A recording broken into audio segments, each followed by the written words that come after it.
Good evening, ladies and gentlemen, and welcome to the launch of the Society of Biology. For those of you who don't know me, I'm Nancy Rothwell and the first president of the Society. I'm just going to speak very briefly, just to give you a little bit of background to the Society, which was officially formed in October 2009. So the goal of the new organisation is to support and promote all aspects of biology. That isn't simply biological research, biological teaching in universities, but also in schools at all levels. It's the amateur biologist, the interested biologist. It's everybody who wants to do something for biology. I want to begin by congratulating both the Biosciences Federation and the Institute of Biology on this merger to make the Society of Biology. This unification is very important for biology in Great Britain.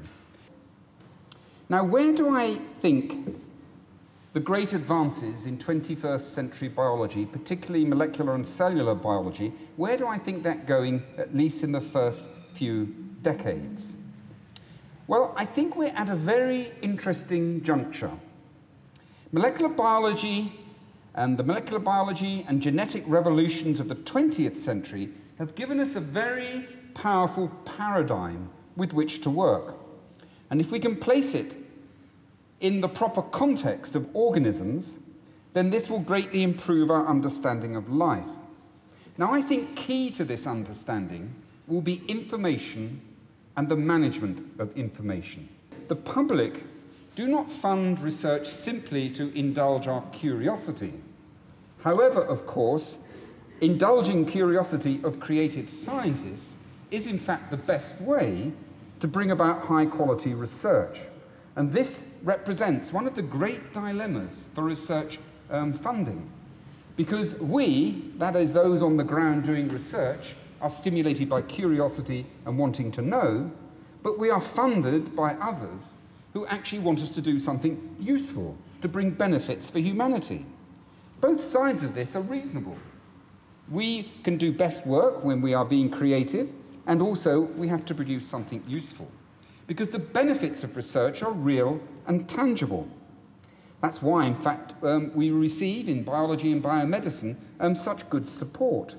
And we can expect improvements in health and technology, agriculture, and the environment as a consequence.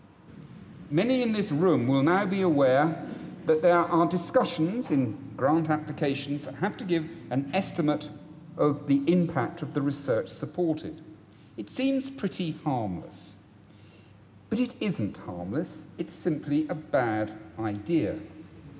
The motivation for it is good. They're trying to solve a problem. The solution is bad. All that will happen if we adopt this proposal is that research grant applications will either invent impacts that have no meaning, or even worse, second or third-rate scientists will propose projects that sound as if they have good impacts, but in reality will lead to second or third-rate research. This simple way of addressing the problem is not appropriate. We need a more subtle approach. Now, with respect to the political parties and science funding, once again, the appropriate term is unification. It is so obvious that scientific research is essential for the future generation of wealth, for improvement of health, for the enhancement of the quality of life, as well as the cultural advances, that I urge all three parties to adopt a common, unified approach to fund research science adequately. In the 21st century, we need to develop fully integrated biology courses, which do include all areas from molecules through to ecology, evolution, and ethology. We have to place the organism centrally in the teaching of all biology. I think there needs to be a greater focus in biology on great ideas. So for education in biology in the 21st century, we need to achieve two things: an understanding and respect for science, including biological science, for all students, regardless of their ability or aptitude for science, to prepare them to be proper citizens in a scientific and technological world.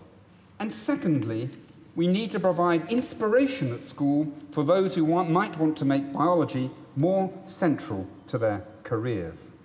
And because biology is increasingly important, we need to attract the very best into the subject, and that's why we need to inspire them, and that's why, I return to it, we need to talk to them about the great ideas of biology.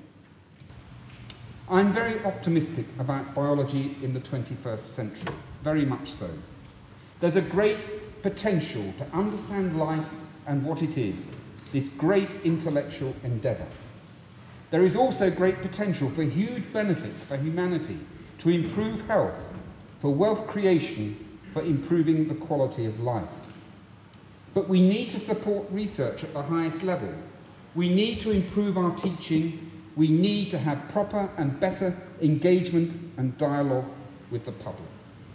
The 21st century will be the century for biology, and I wish the Society of Biology all the best, both in its own unification and with what it can do to ensure that biology is researched, taught, and discussed at the highest level and well. I understand that one of the important purposes of this new society is to produce and provide a unified voice for biology. That has never been more important, in my view. It's crucially important that this society representing biology should have the ear of government and speak with the power that comes from being a unified voice. Members of the government, politicians, are not necessarily well-informed biologists, but they have to deal with biological problems. They have to deal with the consequences of climate change, which are, in an enormous part, biological. They have to deal with problems like genetic modification of plants, which Paul just spoken of. They have to deal with problems about whether or not you kill all the badgers in this country, and what are the arguments. They have to deal with problems of public health, and particularly, again, echoing what Sir Paul said, they have to deal and take decisions about the teaching of biology in the schools, and there could scarcely be anything more important than that. So this society has a big job, but a job that is absolutely within its ability to fulfill. And that is to keep the government on the one hand and the public on the other informed about biological research, but fundamentally about the essence of biology, which tells us why we are here and also tells us what we ought to be doing here with the natural world. So I welcome the fact that the society now exists and can give biologists a unified voice. Thank you. Working with young people who were learning brand new scientific techniques that were completely foreign to them, and seeing them genuinely enthused and inspired by working both on current science and working with real-life scientists, for want of a better phrase, re-inspired me, and about just how exciting it really is to be at the cutting edge of scientific research, to work with people from all over the globe, to travel, to explore new ideas and concepts, and to really take ownership of all of your ideas and your work and your data, and it's yours, and to own that and to be a part of this really is a most rewarding career. Now, research success may still ultimately be measured on publications alone, but the impact of a day spent working with the public, with their inquiring and inquisitive minds and their new ideas, cannot be underestimated in its power to reaffirm to you just why your research is so important, both to yourself and to the public, and to relight that fire of enthusiasm that we all set off with in the first place. And who knows, along the way, we might even inspire scientists of the future.